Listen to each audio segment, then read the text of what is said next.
Vamos lá? Bom dia, muito bom dia a todos. Agradeço a presença e, em benefício do tempo, vou ser muito breve aqui, vou cortar as solenidades e as apresentações. Então, sintam-se todos cumprimentados aqui. Eu faço na pessoa do ministro Luiz Felipe Salomão aqui ao meu lado, a quem, desde já, passo a palavra para a abertura desse seminário, Arbitragem na Economia Global, as Dores do Crescimento. Ministro, com a palavra.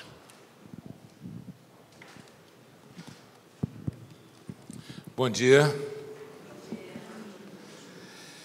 Pois o Pimenta, ele seguiu a risco o negócio da brevidade, né?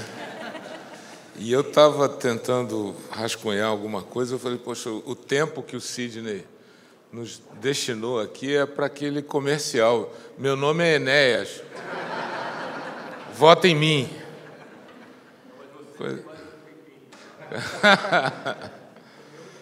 Bom, eu quero, em primeiro lugar, cumprimentar e agradecer a presença de todos. Realmente um painel muito interessante, mas sem a presença de vocês nada funcionaria. Agradecer e cumprimentar meu querido amigo e colega de Superior Tribunal de Justiça, ministro Humberto Martins, ex-presidente da minha casa. Também quero cumprimentar o vice-presidente do Tribunal de Justiça do Rio de Janeiro, meu sempre tribunal, desembargador Maldonado, em nome dele e da presidente da Associação de Magistrados, a Eunice. Quero que todos os colegas do Rio de Janeiro se sintam aqui cumprimentados.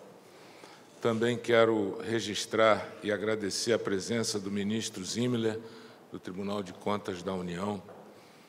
Registrar e agradecer a presença e saudar todos os advogados e operadores do direito, nas pessoas do presidente Luciano Bandeira, meu querido amigo Berger, que a única palestra que disse que vinha assistir é essa aqui.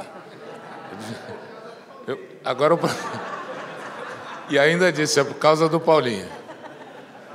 Mas o problema que você está arrumando é com os outros, comigo está tudo bem.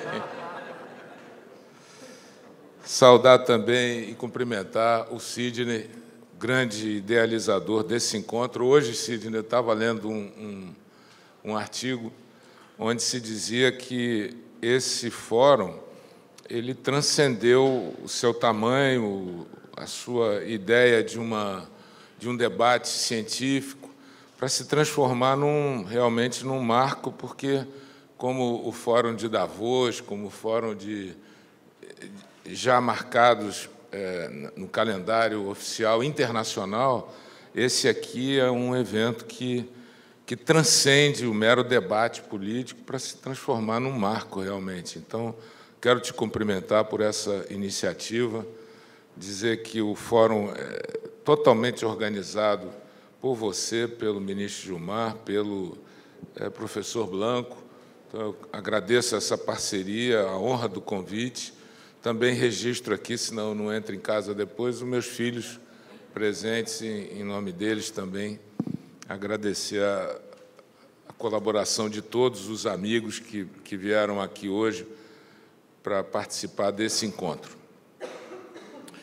É muito breve a participação, como eu disse, também não posso, além dos 10 minutos, já queria até, Pimenta, que você descontasse esse tempo de saudação, mas apresentar aqui para os meus colegas de painel, cumprimentá-los todos, dizer da minha alegria também de participar aqui, com o Paulinho falando um pouco sobre a área desportiva. Todos os participantes conhecem bem o tema, é bastante relevante falar sobre arbitragem no mundo de hoje, né? E seria também um truísmo afirmar das mudanças que a sociedade vem experimentando ao longo desse período, sobretudo nos últimos 10 anos. Eu acho que é desnecessário sublinhar essas transformações. Mas e isso passa um pouco desapercebido por alguns juristas, né? Mas alguns já, sobretudo os alemães, já pensavam nessa transformação há bastante tempo, já avaliavam os impactos das tecnologias, das mudanças e transformações da própria sociedade. E registrar aqui também o padre Inácio, que veio da Itália para acompanhar esse debate. O padre Guerra está chegando. Ah, está ali o padre Guerra, não podia faltar. Já estava achando que foi para o outro painel, eu ia reclamar. Mas ambos me deixam muito alegres com a presença aqui. Trazem a paz para o nosso painel. Então, eu dizia, alguns juristas alemães já falavam dessas transformações. Taubner, Günther, eles já avisavam essa progressiva transnacionalização que vinha acontecendo num processo avançado, né, onde os contratos eram globalizados, onde os costumes eram também sistematizados em blocos, né? E essas transformações corriam como uma espécie de uma ordem espontânea na direção de uma transformação do direito. Vinha em ritmo acelerado, mas parou pela pandemia, né? Quando teve a pandemia, alguns autores até falavam em globalization, em globalização moderada ou flexibilizada. Mas, pelo que a gente vê, inclusive esse encontro é testemunha disso, a coisa retomou absolutamente num estado de normalidade, e esse processo de transnacionalização, de transformação por uma certa ordem espontânea que contribuía para isso, para derrubar fronteiras, para derrubar regras e estados, né? As limitações não se estabelecem mais com fronteiras, elas são absolutamente transpassam desses limites, né? Como se pode ver pelos exemplos da criptomoeda, que não tem um banco central para regulamentar, alguns procedimentos de compliance que a iniciativa privada já vem adotando como autocontenção, os sistemas de justiça desportiva que prescindem da atuação ou da intervenção estatal. E é nesse contexto que ganha corpo a arbitragem, que ganha fôlego a arbitragem. No caso brasileiro, ela já vinha numa corrida, não só a arbitragem, mas todas as soluções adequadas de conflito. Nós começamos mais tarde no Brasil. Nós começamos, se comparado com outros países, nós começamos décadas atrás. Mas a retomada foi muito forte, e no caso da arbitragem, que é um caso de sucesso, depois que o Supremo confirmou a constitucionalidade da lei, ela explodiu em termos de valores, em termos de número de arbitragens, né? As pesquisas nessa área são muito difíceis devido à confidencialidade, como nós sabemos, mas ela é um caso de sucesso e expandiu hoje para muitos negócios. Ela efetivamente é uma forma obrigatória de solução de conflitos. Então, a arbitragem, dentro desse contexto mundial, e no caso brasileiro em especial, teve um avanço muito grande, e era esse cenário que eu queria colocar para vocês, para a gente poder refletir. Como o meu tempo é muito breve, nós fizemos, e esse é o ponto que eu queria iniciar aqui os debates, o meu é apenas um aperitivo para todos os colegas que vão vir na sequência. Nós fizemos, no Centro de Pesquisa da Fundação Getúlio Vargas, na FGV Justiça, como o Sidney gosta de chamar, nós fizemos 3 linhas de pesquisa sobre esse tema. E é brevemente o que eu vou falar com vocês, muito rapidamente, mas quem quiser se aprofundar, nós temos um stand aqui da FGV Pesquisa, né? Que é aqui bem na porta. Esse ano temos um totem lá em cima também, com os QR Codes das pesquisas. Quem tiver interesse, na vez passada, a gente ficava distribuindo esse QR Code aqui para todos os interessados, mas esse ano a gente botou no totem. Então, quem quiser pode pegar aqui fora ou pegar lá no totem, e as pesquisas físicas também, quem quiser dar uma consultada, estão todas aqui fora. Eu vou falar brevemente de 3 delas, nesse centro de pesquisa, que, aliás, desenvolve pesquisas de variadas naturezas, sempre na ideia de contribuir para o funcionamento do sistema de justiça, de avaliar, porque uma das poucas coisas que a gente tem certeza é que, no Brasil, nós não aplicamos soluções com base em dados concretos. Prevalece lá a ideia do achismo, né? Não, eu acho que essa questão vai poder ser resolvida dessa forma ou de outra. E esse centro de pesquisa que nós criamos ali na FGV, participa comigo o Elton e vários pesquisadores, em nome deles, Carlos Augusto também aqui, em nome deles eu cumprimento pelo trabalho bem interessante que realizam, né? Nós fizemos, nessa área de soluções adequadas, 3 pesquisas, como eu disse. A primeira delas é a ODR Online, que é Online Dispute Resolution. Nós avaliamos os sistemas de vários tribunais sobre o funcionamento e a aplicação da Resolução 358 do Conselho Nacional de Justiça, que é aquela que fala sobre tecnologia nas soluções de mediação e arbitragem. A segunda linha de pesquisa foi objeto da nossa intervenção. Eu e o Peter fizemos essa análise, junto com as pesquisadoras, sobre as ações anulatórias das sentenças arbitrais. Eu acredito que você vai falar um pouquinho disso, ou vai falar disso.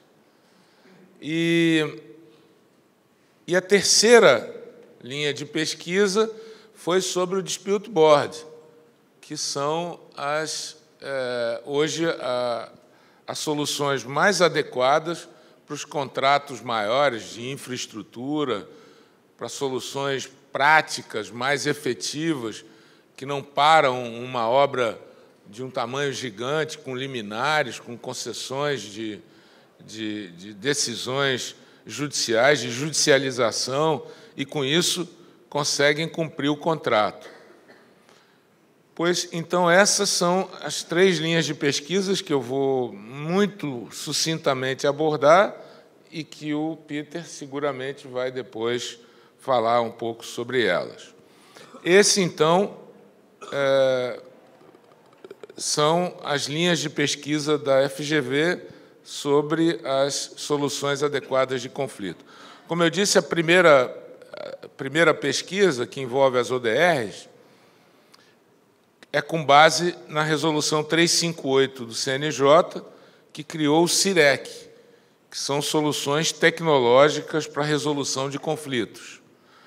Nós avaliamos dados de 16 tribunais de justiça, 11 TRTs, 6 TRFs, e, para não dar um spoiler do que vai ser falado depois, a conclusão que mais me pareceu razoável aí é que uma boa parte, se não a grande maioria, dos tribunais não tem uma formatação nacional para soluções adequadas de conflito. E isso seria muito bom que o CNJ pudesse se debruçar sobre esse assunto. Nós avaliamos também quais os temas que mais são submetidos a essas soluções naqueles tribunais que têm arremedos de mediação, de sejusque, de atuação nessa área com o uso da tecnologia. E os temas mais frequentes são família e consumidor. São os 2 que atravancam hoje as demandas no Poder Judiciário. Segunda linha de pesquisa é sobre as ações anulatórias de 2018 até 2023. Nós avaliamos, nessa pesquisa, 358 apelações, 31 recursos especiais, e a conclusão também muito objetiva, Pimenta, é que só em 3% desses casos houve anulação por parte do Judiciário. Então, o Judiciário prestigia as ações, as decisões proferidas nas sentenças arbitrais. Aliás, é também um outro truísmo dizer que quem efetivamente contribuiu para a efetividade das arbitragens foi o Superior Tribunal de Justiça, com uma caudalosa jurisprudência de reforço dos vários princípios estabelecidos na lei de arbitragem. E também nós tivemos a oportunidade, não foi por acaso, eu fui escolhido efetivamente como um integrante do Superior Tribunal de Justiça para presidir a comissão de juristas que atualizou a lei de arbitragem e criou o marco legal da mediação. Ontem, por sinal, completou 10 anos da lei da mediação e da atualização da lei de arbitragem. Eu coordenei uma equipe de extraordinários juristas sobre esse tema e acabou se produzindo uma legislação muitíssimo avançada, em linha com o que acontece no mundo inteiro. E essa pesquisa só confirmou isso, que o Judiciário prestigia o sistema de arbitragem. E a última é aquela relativa ao dispute board. Tema muito novo ainda para nós, alguns advogados resistem à sua aplicação, algumas situações em que o próprio poder público não quer entrar nessa forma de resolução de conflitos, porque ela tem um custo talvez um pouco mais elevado do que a arbitragem, mas ela vem funcionando bem. Nessa nossa pesquisa, nós avaliamos 54 decisões que tocam direto ou indiretamente, ministro Zimmermann, nesse tema, que é o seu objeto de estudo também, né, pelo TCU, e que vem fazendo um trabalho extraordinário nesse ponto, porque não adianta, cada intervenção do Estado, seja pelo Judiciário, seja pelo TCU, seja por quem for, na estrutura do contrato, ele gera um desequilíbrio, ele gera um atraso, gera consequências financeiras, e nós não estamos falando de pequenos contratos, estamos falando de contratos de construção de metrô, de construção de estradas, estamos falando de contrato de infraestrutura, de modo que essa possibilidade de solucionar os litígios adequadamente são as mais relevantes. E dessas 54 decisões analisadas, que tangenciam o tema, 100% delas prestigiaram a solução encontrada pelo Dispute Board. Como nós sabemos, tem até um comitê no CNJ, criado pela Portaria 142, que busca acompanhar a resolução de disputas judiciais que tratam de infraestrutura, porque justamente ela pode ocasionar para os estados ou para a União um prejuízo muito grande, obras paradas, de construção de escolas, de hospitais, enfim, tem uma série de consequências financeiras e sociais também com o atraso das obras. Então, essas decisões foram todas mantidas. É um painel, quando se constitui o painel do Dispute Board, é um painel muito interessante, porque ele pode ser composto por técnicos, por profissionais da área do direito, pode-se convencionar que as decisões do painel arbitral sejam decisões vinculantes, ou sejam decisões ainda que não tenham vinculação, e também pode-se convencionar, tudo pode se convencionar, que aquelas decisões, vinculantes ou não, do painel arbitral, sejam proferidas ao tempo em que vai andando a obra ou somente no final, para a solução do contrato. Então, são propostas bem interessantes, e eu já falei demais, apenas, como disse, trouxe alguns aperitivos para todos que vêm na sequência abordarem esse tema. Registro aqui, para nossa enorme satisfação, a presença do ministro Mauro Campbell, nos deixa alegre com a presença aqui, nosso corregedor. Todo mundo já está tratando ele de corregedor, eu também vou tratar. Ontem até eu vi alguns, dentre eles o meu filho, correndo atrás do ministro Mauro, melhor corregedor que já teve. E aí eu suspeitei que o meu café já estava frio lá na corregedoria. Mas nos deixa muito orgulhosos a sua presença aqui, meu querido amigo, o ministro Mauro Campbell. Então, era isso que eu queria trazer para todos, uma brevíssima reflexão, agradecer mais uma vez a presença, me colocar aqui à disposição, se houver tempo, para um debate. Muito obrigado.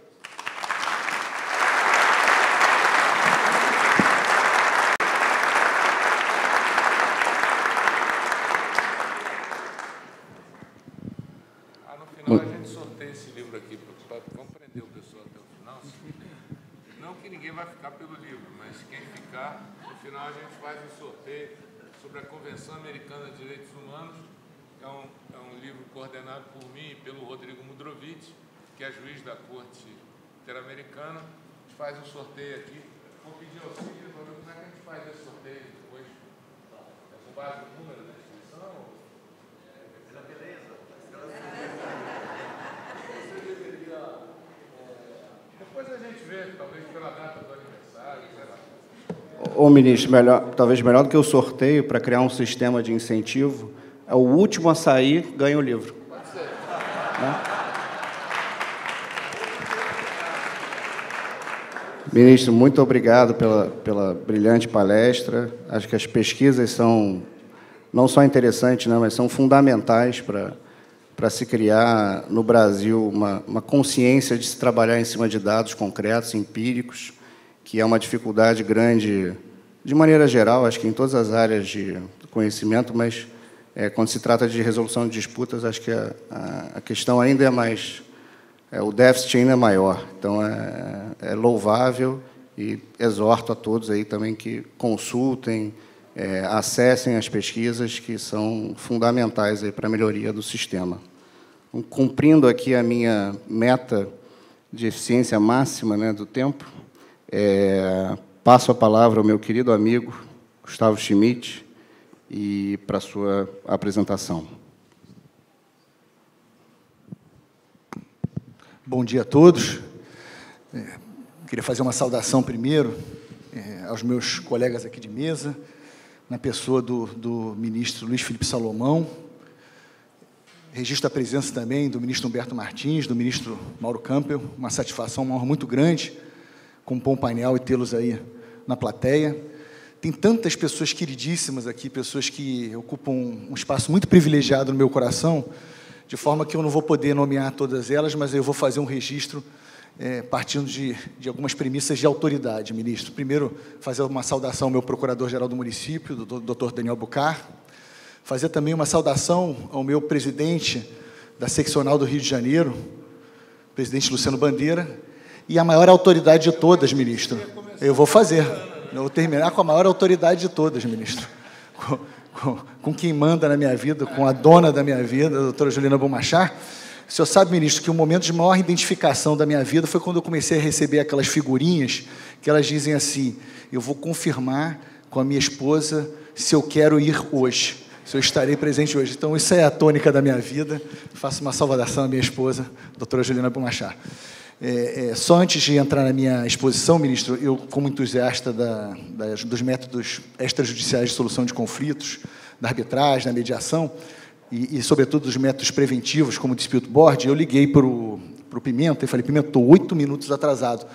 Aí eu virei para ele: olha, pelo amor de Deus, se vira aí, fala que vai no banheiro, fala para o ministro, quando o ministro quer entrar, diz: não, ministro, fica aqui fora, tem um assunto muito importante para conversar com o senhor. Mas ele não se revelou tão eficiente nessa... Bom, mais uma vez, uma satisfação. O tema, e aí eu parabenizo ao Sidney aí pela organização desse evento incrível, pelo convite. Sidney, muito obrigado mesmo, muito feliz de estar aqui hoje. A escolha dos temas tem sido fantástica e, sem sombra de dúvida, esse tema ele é atual, ele é palpitante, e o título da mesa é revelador, diz muita coisa, né? As dores do crescimento. De um lado, revela um case de sucesso, como o ministro Salomão comentou. A arbitragem é um case de sucesso. Ana Serra Moura vai depois falar aqui e pode dizer do número, do contingente de arbitragens brasileiras na CCI. Em 2020, salvo engano, Ana, o Brasil chegou a ser o segundo país do mundo com o maior contingente de arbitragens, o que é revelador do abraço que a classe empresarial como um todo deu na arbitragem no Brasil. Mas existe um outro lado da história, que é exatamente esse desafio que envolve as dores do crescimento. Dores que são verdadeiras, algumas arbitragens têm demorado mais do que deveriam. Em alguns casos, há um questionamento relevante sobre os árbitros escolhidos. Muitas vezes, os árbitros não são especialistas no tema.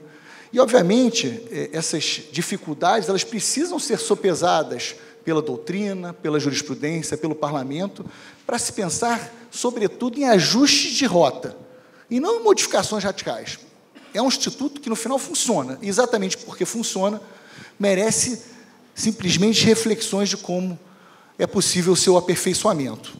Nesse sentido, a gente vê alguns movimentos acontecendo no mundo da arbitragem, e eu vou falar de três, essencialmente. Primeiro, PL 3293 de 2021, da relatoria da deputada Margarete Coelho, hoje parado no Congresso Nacional, mas que traz uma série de propostas de modificação, e, dentre elas, a mudança no parâmetro do dever de revelação de dúvida justificada para dúvida mínima.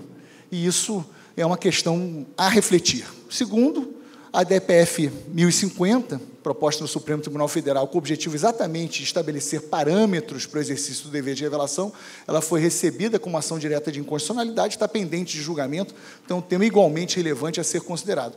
Por último, esse julgamento, agora concluído no último dia 19 de junho de 2024, o caso Brandão e Valgas, contou, inclusive, com voto de Sua Excelência, o ministro Humberto Martins, em que o STJ, por uma primeira oportunidade, por 3-2, ou seja, um julgamento apertadíssimo e que não necessariamente reflete a orientação final do Colégio Superior Tribunal de Justiça, estabeleceu uma primeira premissa importante no campo do dever de revelação, que é a de que a eventual falha no exercício desse dever de revelação não induz automaticamente a anulação da sentença arbitral.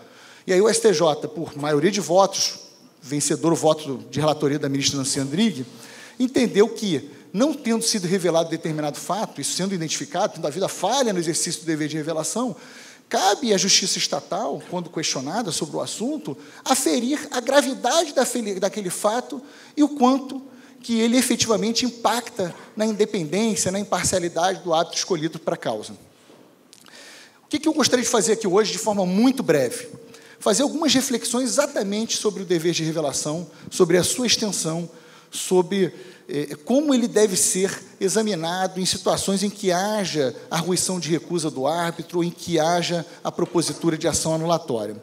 O que é o dever de revelação? O dever de revelação é um dever instrumental. Ele é um instrumento para assegurar que o árbitro escolhido, ele eventualmente tenha, sim, a necessária independência e imparcialidade para julgar a causa. Ele não é um fim em si mesmo. A preocupação, quando o legislador, no artigo 14, criou ou estabeleceu a figura do dever de revelação, obviamente inspirado nos parâmetros introduzidos pela Lei Modelo Dom Citral e pelas principais legislações mundo afora, a preocupação foi assegurar que, no final, aquele árbitro escolhido tenha esse predicado necessário de julgar a causa com independência e imparcialidade. Primeira questão e primeira reflexão em aberto.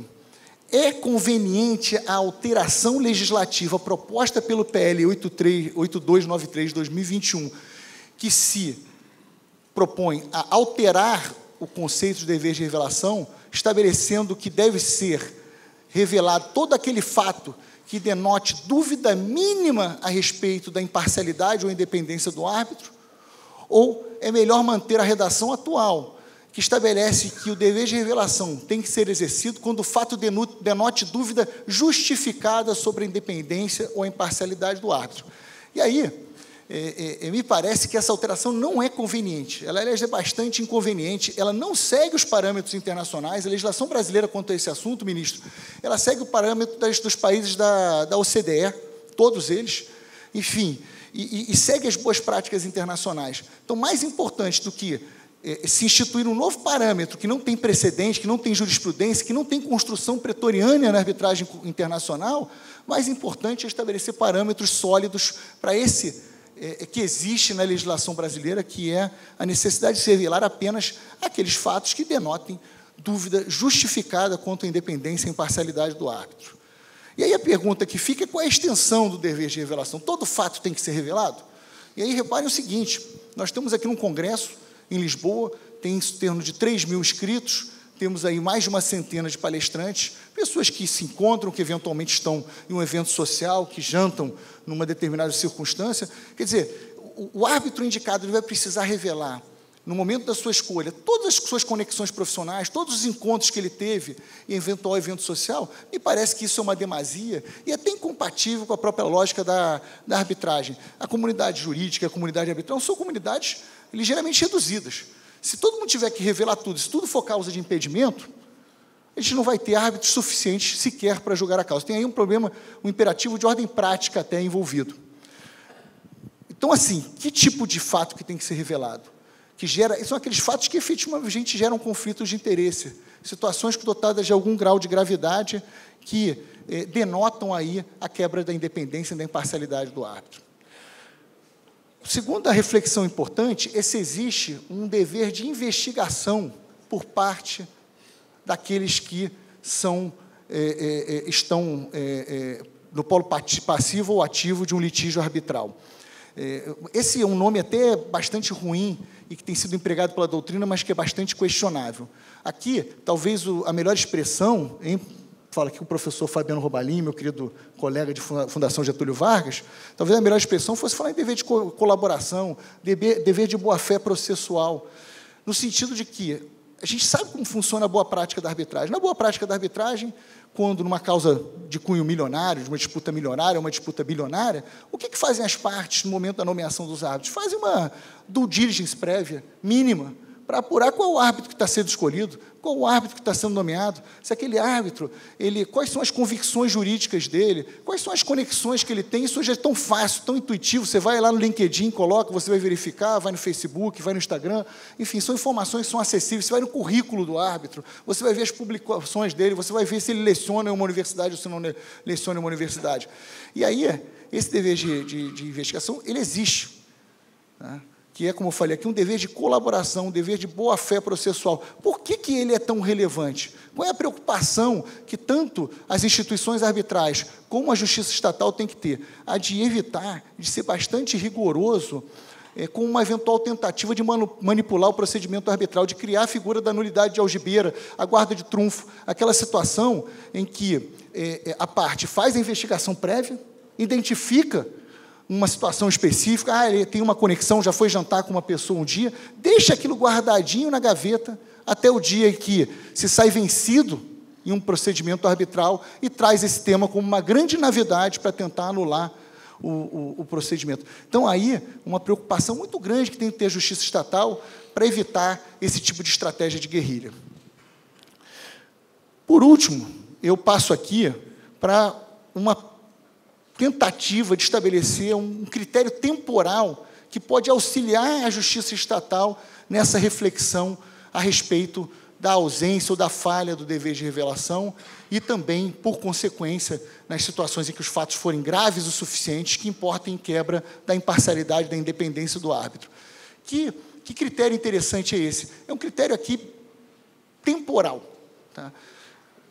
Me parece que aquelas situações em que o árbitro é questionado desde o marco zero da arbitragem, quando a parte já pergunta sobre determinados fatos que, na percepção dela, rompem com a sua confiança em relação àquele árbitro, quando já há um questionamento no início do procedimento, a situação tem que ser vista de forma muito diferente daquelas hipóteses, daqueles casos em que o questionamento é feito de forma superveniente a partir de um fato que surge aleatoriamente mais adiante.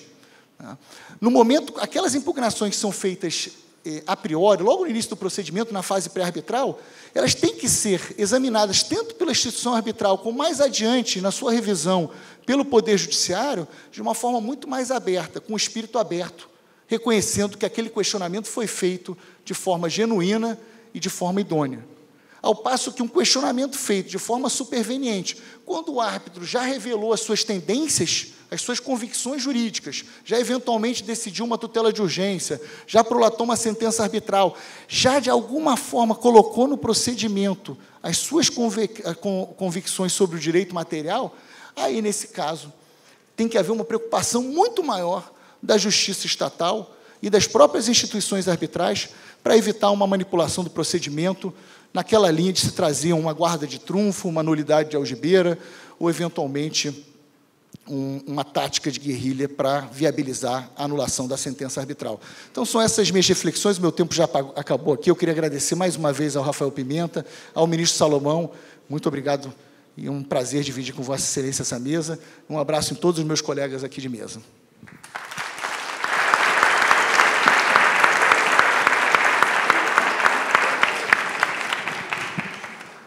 Obrigado, professor Gustavo. Realmente a questão da revelação e da imparcialidade acho que se tornou um problema crônico, né? Quase que uma questão nacional. E as suas ponderações são muito relevantes e pertinentes em relação ao tema. Então, seguindo os trabalhos, passo a palavra à doutora Ana Serra, secretária adjunta da Corte Internacional de Arbitragem da CCI. Doutora Ana. Muito obrigada. Bom dia a todos. É um prazer enorme estar aqui na minha terra, junto a tão queridos amigos e tantas caras novas, há muita gente que não conheço. Eu não poderia fazer todas as saudações como fez o ministro Salomão, mas faço minhas as suas saudações e agradeço muitíssimo a organização. Eu acho que noutra vida fui brasileira, tenho uma alma brasileira, adoro ir ao Brasil. Normalmente, quando estou em Portugal, falo um bocadinho mais rápido, hoje vou tentar falar um pouco mais devagar. E realmente acho que o tema que aqui nos ocupa é muito interessante. E quando eu vi a referência à economia global, pensei imediatamente no que faz a Câmara de Comércio Internacional, onde eu trabalho há 13 anos e que me roubou desta terra maravilhosa. Eu estou em Paris. A Câmara de Comércio Internacional foi criada em 1919, há mais de 100 anos, exatamente no pós-Primeira Guerra Mundial, para promover o comércio internacional, de forma a promover a paz e a prosperidade. E os fundadores da CCI, em 5 anos, em 1923, deram-se conta que não podiam promover o comércio internacional sem ter uma forma alternativa de resolução de litígios que permitisse a esses empresários focarem-se naquilo que melhor sabem fazer, negócios, e não na resolução de litígios e nos muitos anos que poderiam estar a resolver esses litígios em tribunais judiciais que muitas vezes nem se sabiam quais eram os competentes. E foi assim que a Corte de Arbitragem da CCI foi criada em 1923 e o primeiro caso foi decidido nesse mesmo ano. E era um caso de qualidade de máquina de cardar, e nessa altura os árbitros eram todos empresários, tinham conhecimento da indústria mais do que direito. E nestes 100 anos muito mudou, não é? Estamos aqui hoje a falar destas dores de crescimento que, como o Gustavo disse, fazem parte do processo. E fazem parte no Brasil, como fazem parte em todo o mundo. As críticas são saudáveis. A arbitragem é alicerçada na confiança das partes, é daí que vem a sua legitimidade, na confiança que os próprios Estados deram à arbitragem e ao permitirem às partes resolverem os seus litígios na justiça privada, em vez de os decidirem na justiça pública. E, portanto, esse diálogo constante para melhorar o sistema é saudável. O que é preciso ter em atenção é como é que vamos arranjar soluções para ultrapassar as dificuldades, para ultrapassar as críticas. Há 9 anos, o então Presidente da Corte foi ao Brasil, no seu primeiro dia de mandato, e falou desse risco. Havia já uma crise importante na arbitragem de investimento, que é conhecida, e ele disse, há um risco aqui que essa crise se contagia um pouco a arbitragem comercial, se não fossem tomadas medidas que o prevenisse. E mesmo nesse mesmo discurso ele anunciou que abriria um escritório da Corte de Arbitragem no Brasil, de forma a estar mais perto dos utilizadores de arbitragem locais e de forma também a engajar nesse diálogo com as autoridades locais. A CCI administrou nestes 101 anos de história, mais de 28 mil casos. E aqui só para dar um bocadinho também a perspectiva global. Esses 28 mil casos envolveram 120 cidades como sede de arbitragem, portanto aqui o Brasil ocupa algumas destas cidades, mas temos casos com 120 cidades no mundo como sede, 2.400 partes, 150 países diferentes. Em relação à nacionalidade dos árbitros, eu estou aqui totalmente de acordo com tudo o que o Gustavo aqui mencionou.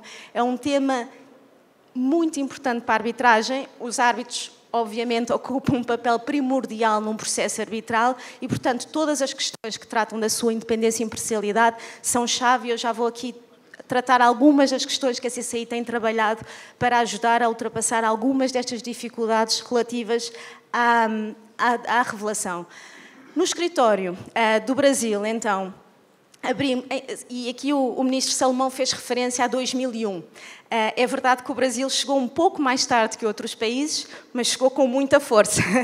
Em 2001, a CCI já tinha 28 partes do Brasil, maioritariamente arbitragens internacionais com sede fora do Brasil. Nesse mesmo ano, como sabemos, houve a declaração de constitucionalidade da lei. Se formos em 2015, que foi o ano em que decidimos abrir o escritório, 2 anos depois abrimos, mas em 2015 conseguimos abrir, já havia 91 partes brasileiras. Portanto, de 2001 até 2015 já houve um importante aumento destas partes. Como o Gustavo mencionou, em 2022, o Brasil ocupou a segunda posição mais importante da arbitragem CCI, com 161 partes.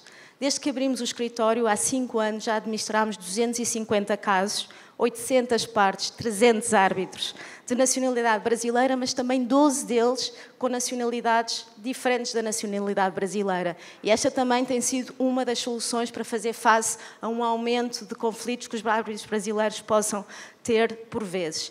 Estes casos, os 120 casos que temos em andamento, têm em litígio mais de 85 bilhões de reais. Portanto, há um valor económico nos casos administrados pela CCI bastante importantes.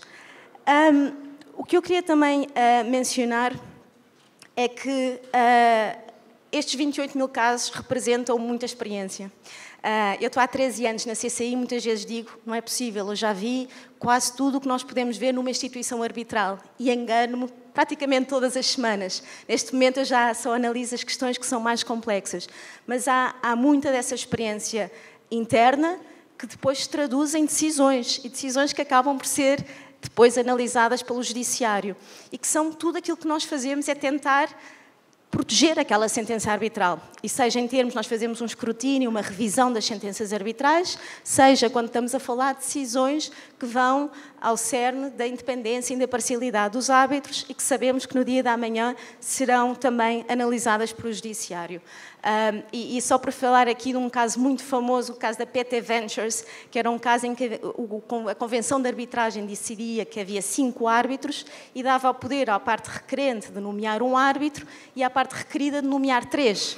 E, portanto, aqui a Corte teve que tomar a decisão se respeitar este acordo das partes, a autonomia das partes, não poderia prejudicar também um princípio primordial, que é a igualdade das partes na constituição do Tribunal Arbitral.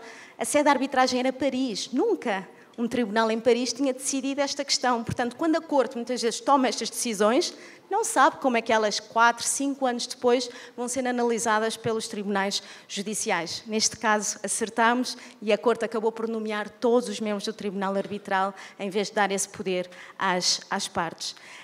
E só agora aqui nestes 3 minutos que me restam, um pouco falar do que a CCI tem feito então para responder a estas dores de crescimento, a estas críticas que têm sido feitas, de novo, um bocadinho por todo o mundo e não só no Brasil.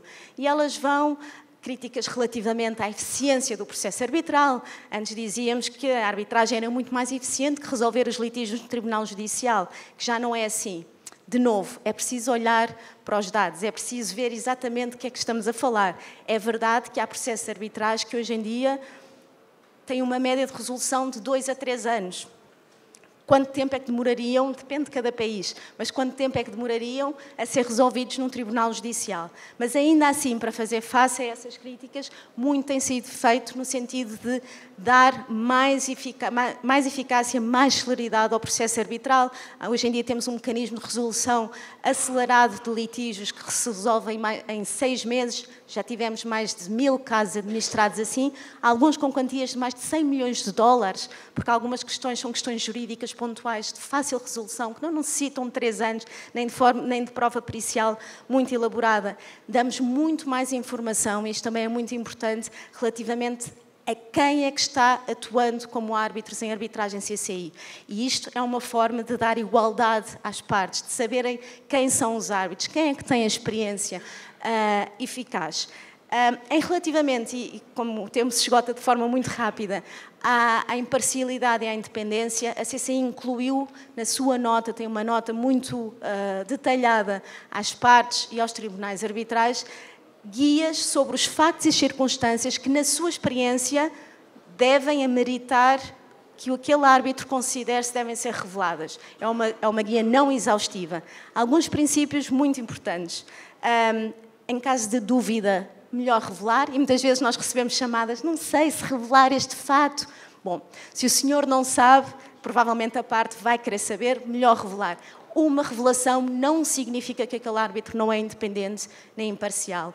As instituições arbitrais também estão lá para decidir se aquela impugnação é frívola ou se aquela impugnação deve ser procedente, com este objetivo de proteger a execução daquela sentença arbitral. E é para isso que nós trabalhamos todos os dias, muitas vezes mais de 12 horas por dia. E também para pôr um bocadinho as coisas em contexto novo, neste sentido empírico. Nós temos 1.700 casos em curso. No ano passado, a Corte decidiu 46 impugnações, em 30 casos. Portanto, a proporção é muito pequena. Nós gostamos, obviamente, de falar das coisas que podem gerar mais controvérsia, mas a verdade é que em 1.700 casos, apenas 30 tiveram objeções de impugnação e apenas 8 foram acatadas. Achei que era um ponto importante. Publicamos hoje em dia sentenças arbitrais com o acordo das partes. Obviamente, a confidencialidade continua a ser muito, muito relevante, mas há já algumas sentenças totalmente publicadas. Fundamentamos as decisões da Corte, que também é muito importante para que as partes possam entender porque é que a Corte tomou aquelas decisões. E um último ponto, incluímos também alguns parágrafos que vão à ética daqueles que atuam em procedimentos arbitrais. E esse para mim também, e é com este ponto de ética que termino, que é muito importante que se mantenha. Todos aqueles que atuam em procedimentos arbitrais devem obedecer aos mais altos padrões de ética. Muito obrigada, agradeço muitíssimo o convite.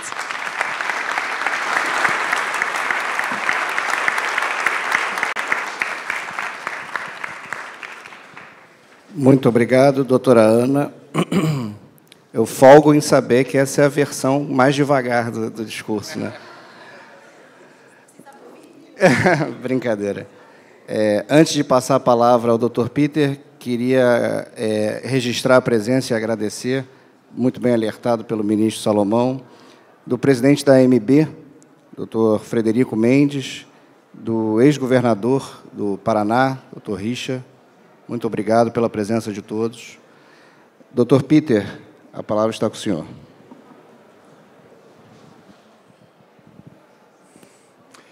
Bom dia a todos. É uma enorme satisfação estar de volta na Faculdade de Direito de Lisboa. Eu lembro que, acho em setembro, outubro de 2020, dei aqui no início, no fim da primeira pausa da pandemia, uma aula com máscara. Esta é uma grande alegria que a gente não precisa mais disso, e também para mim é um enorme prazer participar desse evento.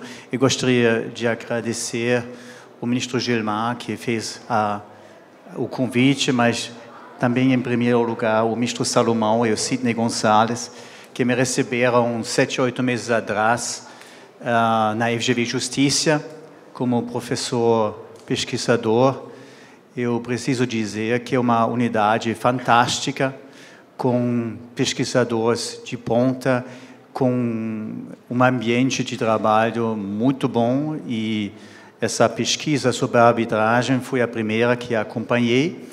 E como o ministro Salomão já anunciou, eu vou agora complementar um pouco a apresentação dessa pesquisa.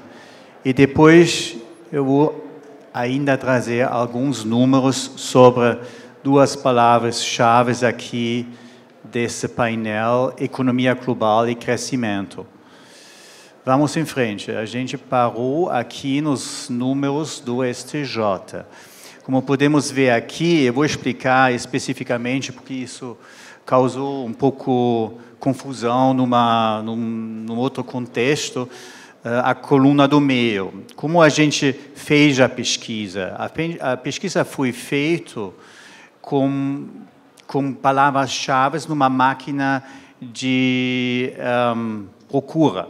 A gente jogou palavras-chave com arbitragem, obviamente, anulatório, num banco de dados, e apareceram inicialmente 2.000, 2.500 casos do judiciário que a gente analisou. E a gente reduziu pouco a pouco, porque muitos desses casos, no final das contas, não tiveram nada a ver com uma anulação.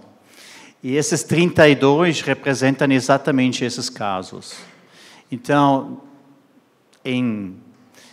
somente em 3,2% dos casos que o STJ julgou, o STJ anulou parcialmente, ou integralmente, na verdade, basicamente parcialmente, uma sentença arbitral. Isso significa, em quase 97% dos casos, a sentença arbitral foi mantida. Isso é um número muito bom, até em comparação com outros países que são relevantes no âmbito da arbitragem, porque não todos os países têm um número significativo. Vamos agora um pouco mais nos detalhes. Interessante para nós foi o resultado no Rio de Janeiro. Nos últimos anos, o TJ do Rio de Janeiro não anulou nenhuma sentença arbitral. Isso no Brasil, comparado com o Estado, claro, tem estados onde não acontece na arbitragem, então também o número zero é óbvio, mas Rio é o segundo mais importante lugar para as arbitragens comerciais. Primeiro São Paulo, depois o Rio de Janeiro. Então, podemos dizer que o Rio de Janeiro é realmente um ambiente muito seguro, muito favorável à arbitragem. O meu colega do meu lado esquerdo, o Godfather do CBMA, ele vai gostar dessa afirmação, acho eu. Agora, São Paulo. Em São Paulo, novamente, a gente tem que, de fato, excluir essa segunda coluna de 27,8%, porque, no final, apareceu em algum lugar a palavra anulação, arbitragem, mas o objeto da decisão do judiciário não tratou desse assunto. 11% das sentenças arbitrais que chegaram ao TJ São Paulo foram anuladas.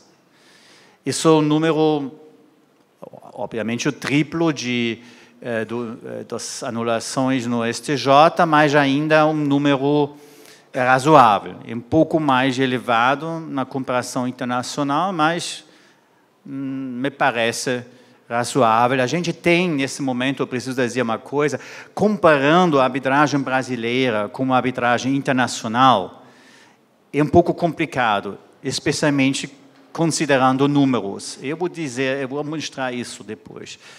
Como a nossa colega Ana muito bem explicou, ela representa a mais consolidada, a maior Câmara de Arbitragem do mundo. Não é o caso, por causa que essa Câmara se chama, nasceu como braço da Câmara Internacional de Comércio. porque, na verdade, a arbitragem nasceu como uma ferramenta para solucionar conflitos que surgem no contexto de um contrato transnacional, ou transfronteira.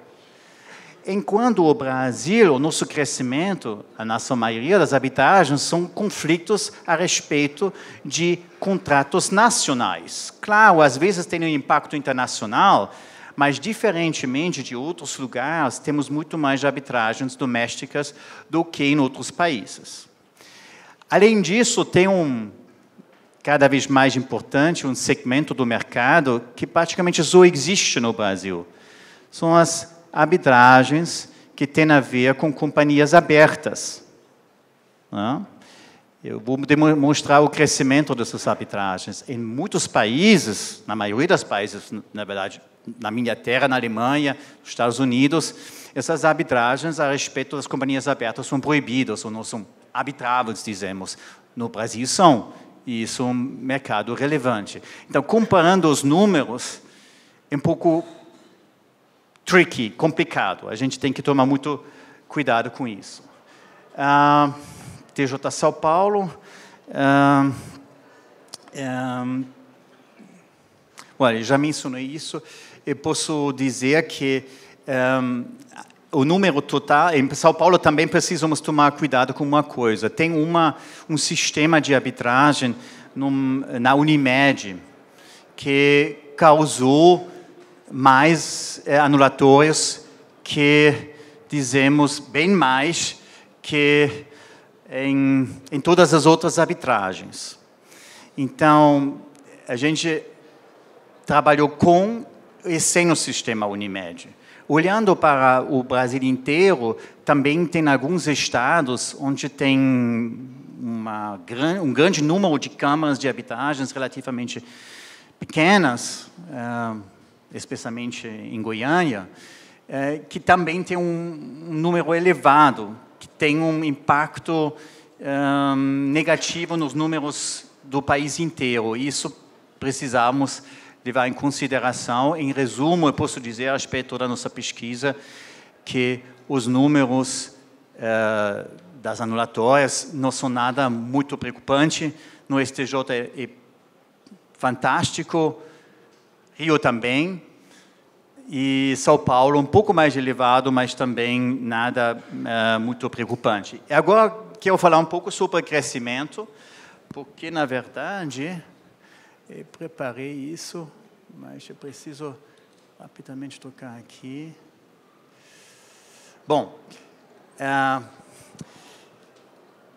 o que chamou a minha atenção com o nome do painel, Economia Global e Crescimento. Por que isso chamou a minha atenção? Talvez poucos de vocês sabem disso, eu tenho uma formação em macroeconomia.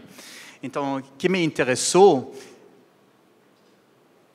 qual é o impacto da arbitragem na economia mundial?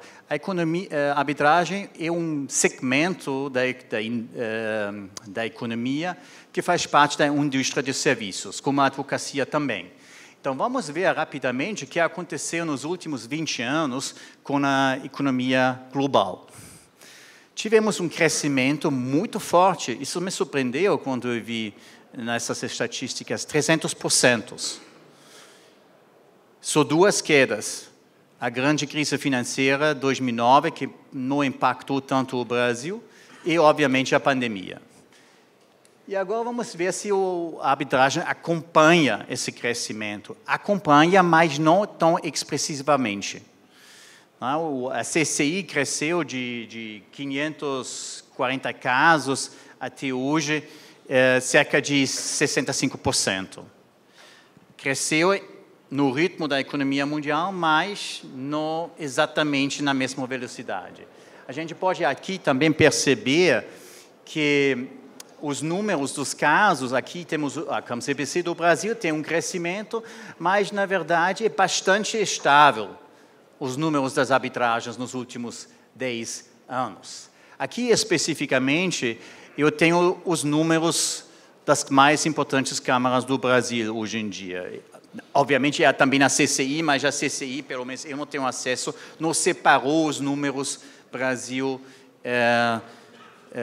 mundial no último relatório que saiu há alguns dias atrás. A gente pode ver aqui que, por exemplo, o campo CCPC atingiu o maior número em 2017. 2018, o maior número de valores dos novos casos. O crescimento começou em 2004, a gente tem 20 anos, e, na verdade, desde 2016, 2017, a situação é bastante estável. Eu vou me não estender muito mais. Aqui, interessante é esse número, que não existe em outros países. Arbitragens no âmbito do mercado de capitais. Aqui a gente teve um crescimento enorme. Em termos de números de casos, a CAM CCPC está ainda em frente, mas em termos de valores em disputas, especialmente novos casos, já há alguns anos, a CAM do Mercado e a CCI também superaram o CAM CCPC. Por fim, agora eu escolhi aqui algumas camas importantes mundialmente. CCI, London Court of International Arbitration, DIS da Alemanha, CAM CCPC e SIAC da Singapura. Singapura é provavelmente a câmara que mais cresce nesse momento. E eu escolhi, que é relativamente alto nesse momento, um valor médio de uma arbitragem de 100 milhões de dólares. Por quê? Porque isso são básicos, se refletem nos números da CCI. CCI, os casos novos do ano passado, 65 milhões, média dos casos de valor em disputa de todos os casos, pendente fim do último ano, 150 milhões. Custo desse tipo de arbitragem, 750 mil dólares. Honorários advocáticos, isso não se aplica muito no Brasil, porque no Brasil não se trabalha muito com prolabora, mas os árbitros internacionais trabalham com prolabora e praticamente nessa arbitragem desse tamanho, honorários de 3 milhões provavelmente são realísticos, um pouco alto. Em resumo, e tem também despesas, e isso é que a participação da arbitragem no desenvolvimento do PIB. Somando isso, chegamos a cerca de 5 bilhões.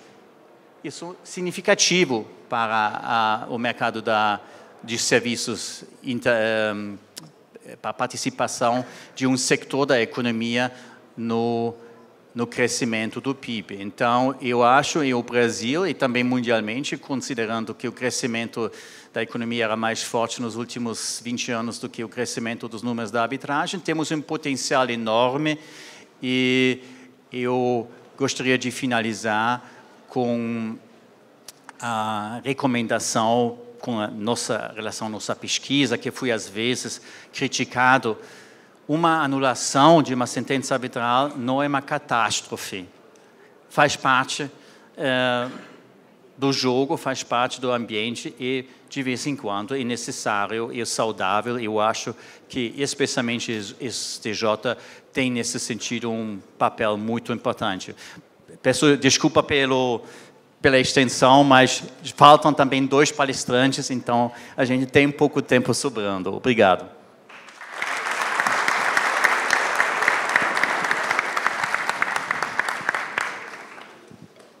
Obrigado, Dr. Peter.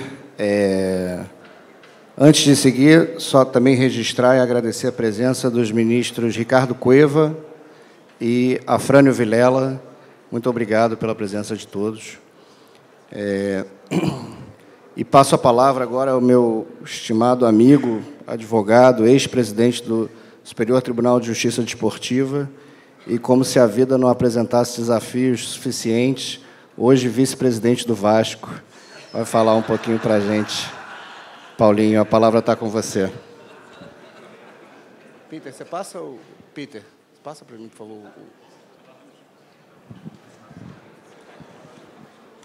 Já está ligado. Bom dia a todos.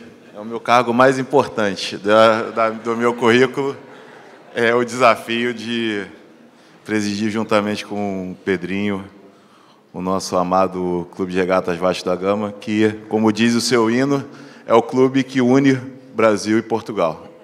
Então, eu faço aqui uma uma saudação, começando pelo... O pessoal diz que eu sou muito parecido com o ministro Salomão, então eu faço uma saudação ao ministro mais bonito do STJ, porque... afinal, se eu pareço com ele, pelo menos a minha tia e eu achamos isso. Faço também uma saudação, acho que o ministro Mauro não está mais aqui, mas pelo menos recentemente o melhor corregedor do CNJ é o ministro Mauro. O ministro Humberto também não está mais presente, mas eu não vejo aqui o ministro Cueva nem o ministro Afrânio, mas sintam-se... pois não, tudo bem, ministro, como vai? Bom dia. Sintam-se abraçados. Faço também uma saudação à presidente da AMAERJ, também vascaína, Eunice Haddad. Faço uma saudação também aos desembargadores do TJ, na presença do nosso terceiro vice-presidente, desembargador Maldonado. Ao professor Humberto Dalla, o meu tema é sobre arbitragem no direito esportivo, e eu tive a honra de ser orientado por ele na minha tese de mestrado na UERJ, falando sobre o tema. Então, queria te agradecer de público, desembargador, pelos ensinamentos. Também uma saudação aos meus irmãos de vida e sócios, Luiz Felipe e Rodrigo, senão eles que me aturam as minhas ausências do escritório para cuidar do Vasco. Faço também uma saudação aos meus sócios Tony Chalita e professor Marcos Lívio, pela presença, mas também o meu presidente Luciano Bandeira, que tem um grande defeito ser flamenguista, mas eu tenho juízo, então eu tenho que saudá-lo. Aos demais desembargadores que me honram com a presença, conselheiro Bandeira, que chegou aqui só para ver a minha palestra, chegou agora, então, claramente veio aqui só para me ver, e também aos demais amigos que, assim como o Ari Berger, também só vieram para me ver falar e não os demais presentes. Por fim, uma saudação também ao Sidney Gonzalez pelo convite, por participar desse evento que, como disse o ministro Salomão, já é um evento icônico e já faz parte do calendário do direito no Brasil e no mundo. Enfim, como eu disse e adiantei, o meu tema é sobre... Poxa, perdi 2 minutos e meio na saudação, mas vou tentar ser breve. Meu tema é sobre arbitragem no direito esportivo e é um tema que tem toda a convergência, uma vez que o esporte ele necessita de celeridade e especialização, que é o que a arbitragem nos traz, uma vez que, como é sabido, os árbitros, em regra, eles têm a especialização sobre a matéria e os julgamentos dos tribunais arbitrais eles são muito mais céleres se comparados aos julgamentos do Poder Judiciário. É inimaginável, um exemplo clássico dessa situação é o julgamento do campeonato de 1987 no Brasil, que, passados quase 40 anos, ainda se discute no Poder Judiciário quem que seria o campeão daquele ano e quem que seria o detentor da taça. E quando você fala num julgamento na Justiça Desportiva, em regra, os julgamentos são realizados num prazo, talvez, de 15 dias úteis, que é o prazo ordinário para a apresentação de uma defesa num processo judicial. Portanto, a justiça arbitral desportiva e o direito desportivo, umbilicalmente, é ligado à arbitragem. A arbitragem no direito esportivo é um case de sucesso, desde sempre, e a arbitragem, o desenvolvimento da arbitragem coincide com a profissionalização do esporte. Hoje, o esporte ele é um líder no entretenimento mundial, ultrapassa o cinema, ultrapassa outros tipos de entretenimento. Para os senhores terem uma ideia, e é um número muito relevante, o esporte aqui na Europa, o PIB do esporte é maior do que o PIB da agricultura. Então, se vocês forem parar para pensar, O esporte ele envolve não só a paixão, como cifras muito elevadas, é correspondente a 3% do PIB no Brasil, tem mais de $1 trilhão que o mundo transita no mundo em razão do esporte. E se você for parar para pensar, só o futebol, a FIFA tem mais membros do que a ONU, e o PIB do futebol é maior do que o PIB, por exemplo, de um país do tamanho da Finlândia. Quando você fala em arbitragem no direito esportivo, pelo menos no Brasil, você tem 4 vertentes que você pode avaliar. Uma delas, que não é propriamente um tribunal arbitral, eu vou fazer breves pinceladas em razão do meu tempo, que já se esvai. Você pode falar do Tribunal de Justiça Desportivo, que tem uma natureza que você não pode dizer que é uma natureza arbitral, tem uma natureza que a doutrina chama de uma natureza sui generis, uma vez que ele tem competência para julgar disciplinas e competições, mas são árbitros previamente determinados, não faz parte do Poder Judiciário, obviamente, mas também não faz parte de um tribunal arbitral na sua concepção clara, porque são julgadores previamente estabelecidos pelos integrantes do esporte, não pelas partes, com naturezas próprias, e é uma característica muito peculiar, que é a única exceção ao livre acesso ao Poder Judiciário, previsto na cláusula, no inciso 35 do artigo 5º da Constituição.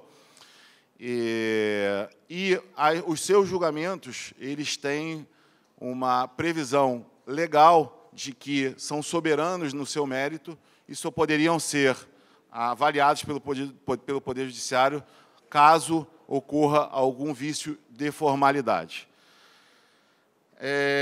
Você tem os tribunais de ética das entidades de administração do desporto, que são tribunais, e talvez a doutrina, a grande discussão doutrinária hoje, e é a minha tese de mestrado, para que você avalie até que ponto esses tribunais de ética e disciplina e também os tribunais arbitrais, uma vez que as partes elas não escolhem se submeter por livre e espontânea vontade a um tribunal arbitral, até que ponto elas devem ser submetidas e os seus julgamentos terem consequências no seu âmbito pessoal.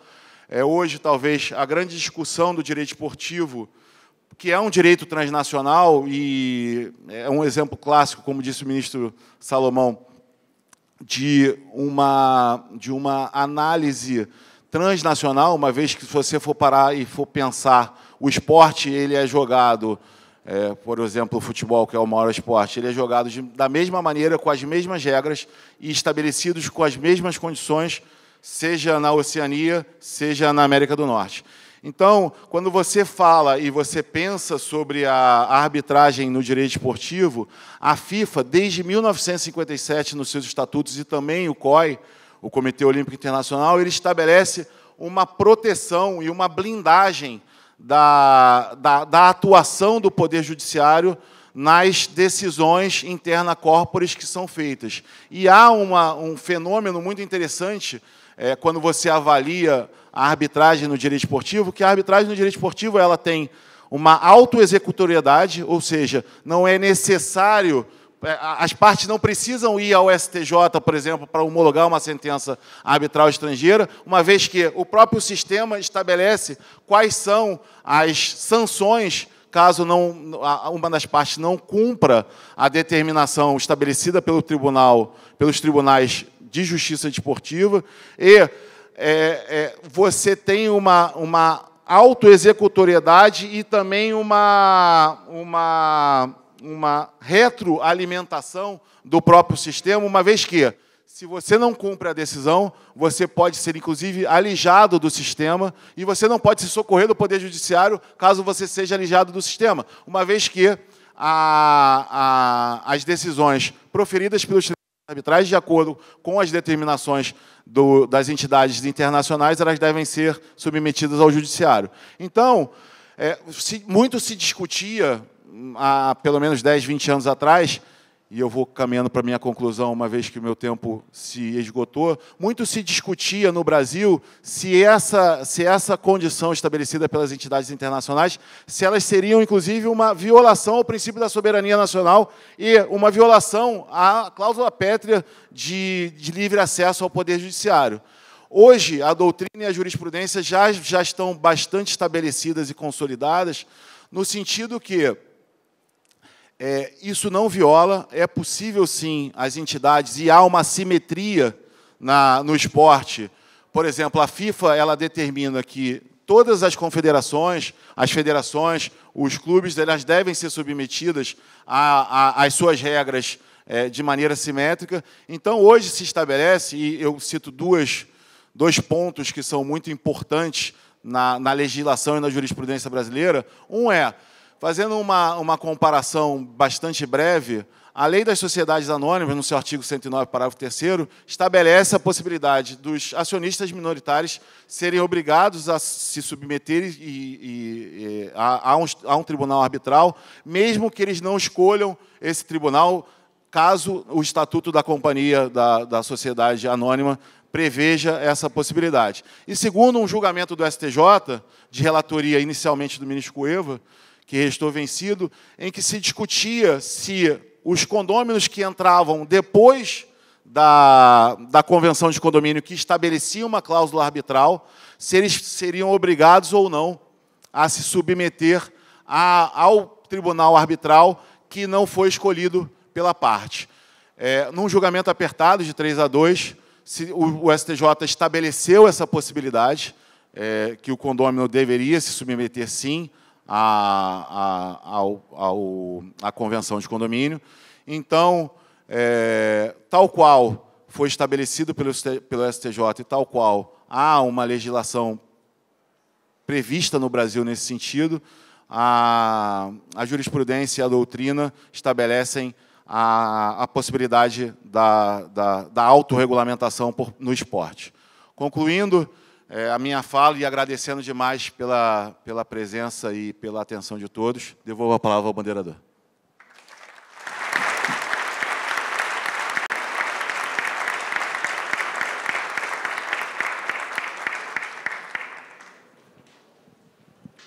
Muito obrigado, Paulo.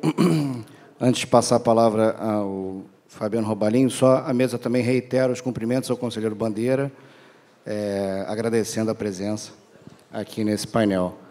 Passo a palavra agora ao Fabiano, professor da FGV, advogado. Fabiano. Bom dia a todos. Gostaria de parabenizar o IDP e a FGV Justiça na pessoa do Dr. Sidney Gonzalez, pela organização desse incrível evento. E vou pedir licença, ministro Salomão, para cumprimentar todos os colegas de mesa, na pessoa da única portuguesa aqui na mesa, a única mulher representando o nosso painel, a doutora Ana Serra Moura.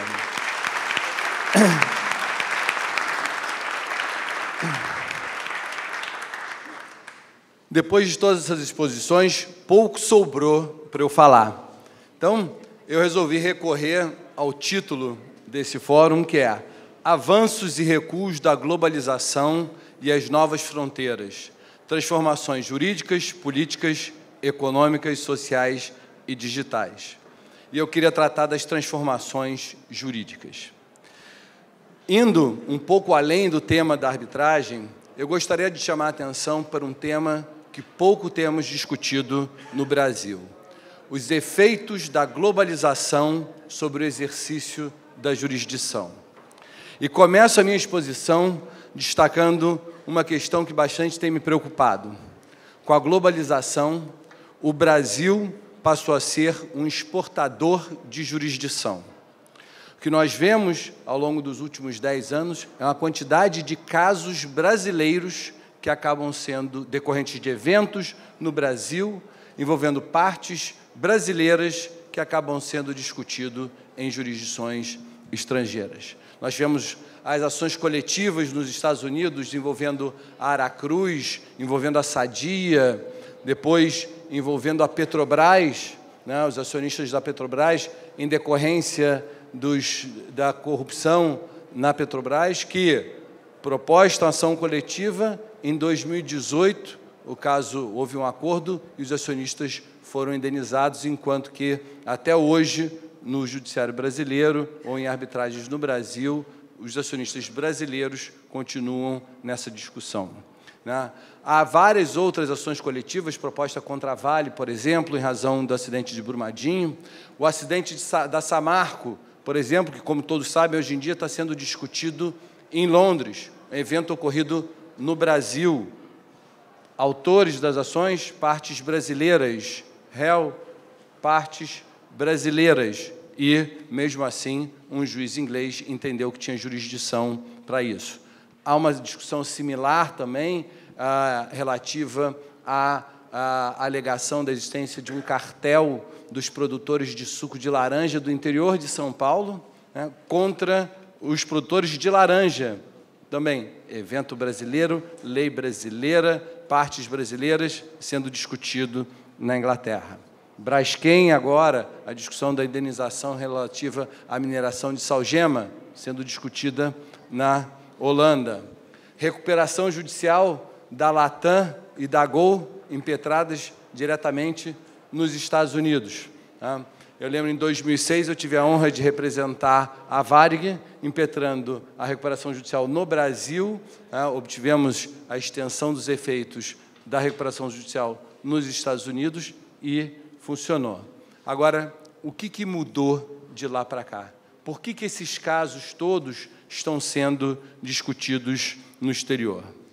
Em 1996, o presidente Fernando Henrique Cardoso ele fez uma palestra em Nova Delhi, na Índia, cujo título era As Consequências Sociais da Globalização. Nessa palestra, o presidente ele destacou que já tinha ocorrido a globalização econômica, a globalização financeira, a globalização da circulação das pessoas, mas não tinha ocorrido ainda a globalização do direito. Não é, para nós, operadores do direito, isso não é nenhuma surpresa.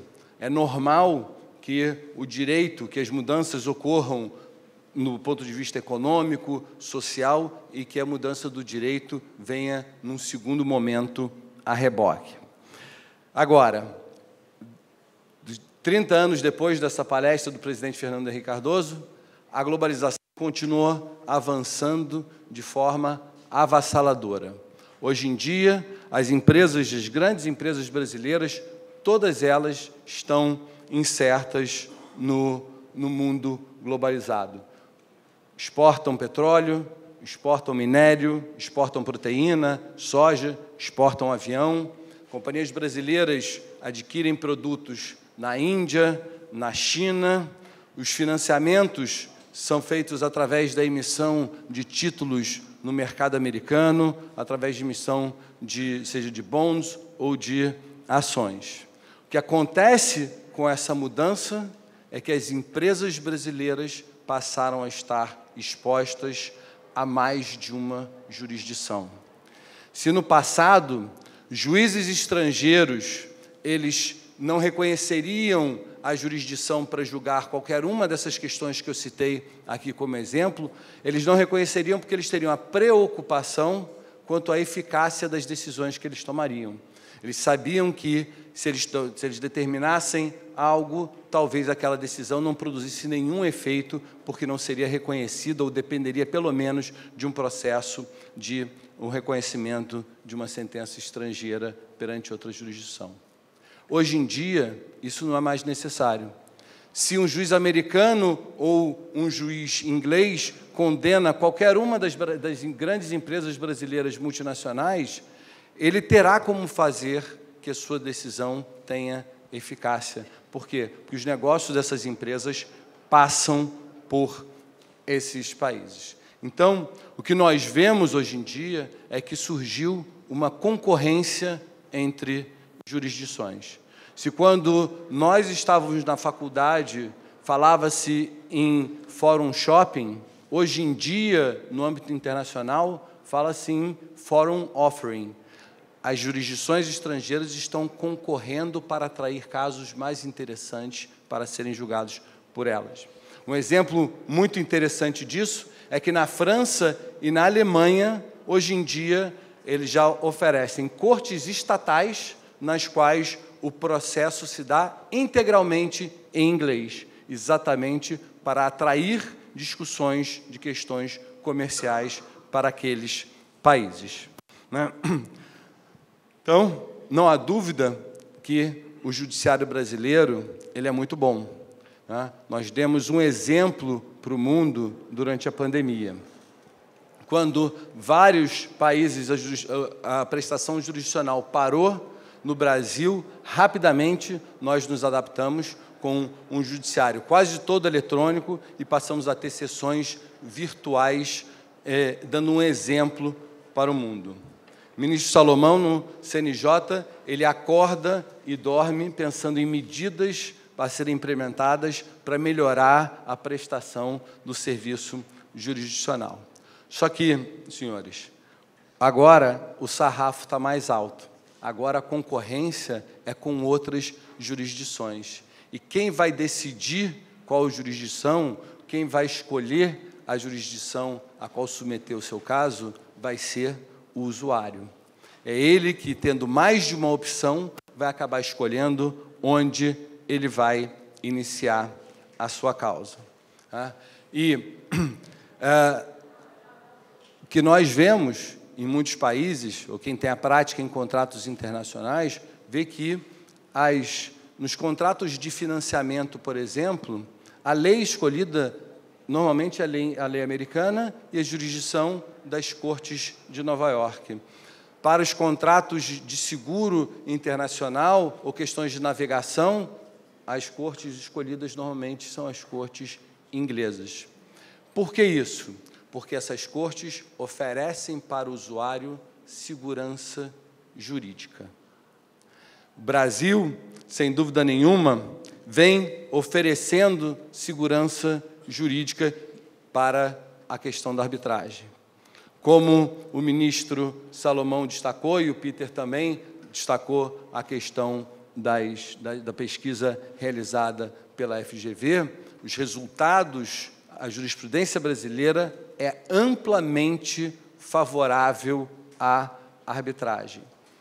E foi isso que garantiu o crescimento da arbitragem, porque é isso que dá segurança jurídica para as partes de que o caso que foi julgado por árbitros escolhidos por eles será respeitado e a decisão por eles tomada será respeitada.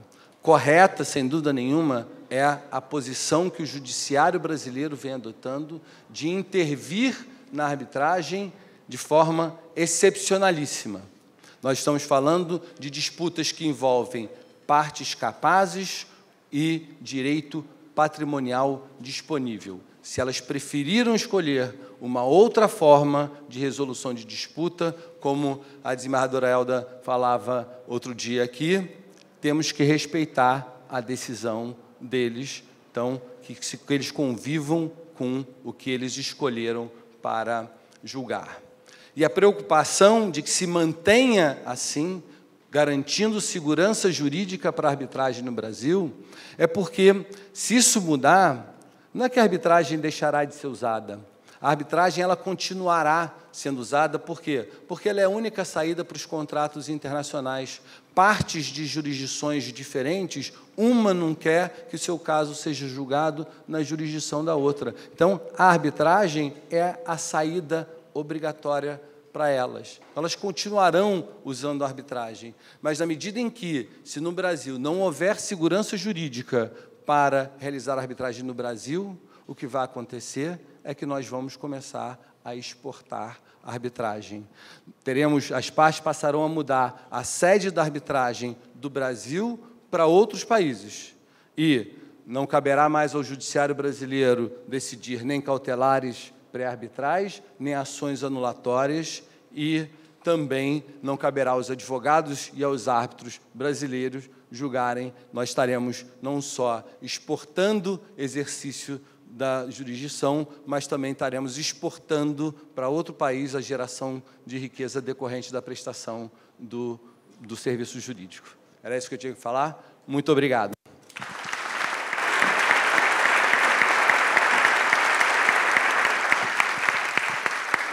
Obrigado, Fabiano. Antes de encerrar os trabalhos, passo a palavra ao ministro Salomão para o sorteio do livro. Bom, registro aqui a presença também da conselheira Daiane, da minha querida amiga Roberta Rangel. Vamos fazer o sorteio aqui, que não foi fake news, porque ele propôs o Pimenta que fosse o último a sair. Mas ficaram todos, né? Deu certo a proposta dele.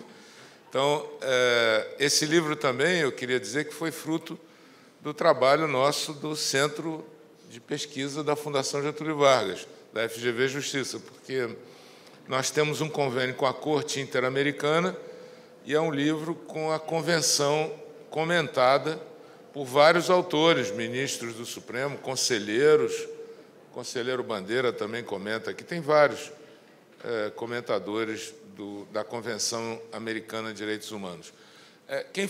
Alguém faz aniversário hoje? Ontem?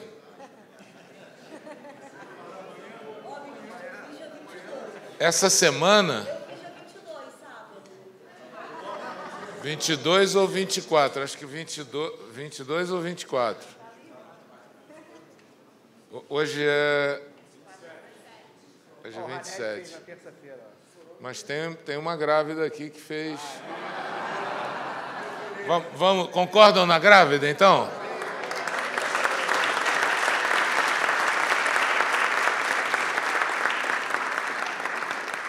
Parabéns, obrigado por ter ficado aqui. Eu vou devolver para o Pimenta fazer o encerramento. Obrigado mais uma vez, gente. Senhores e senhoras, muito obrigado a todos pelo horário. Vamos encerrar aqui agradecendo ao Sidney. Desculpa.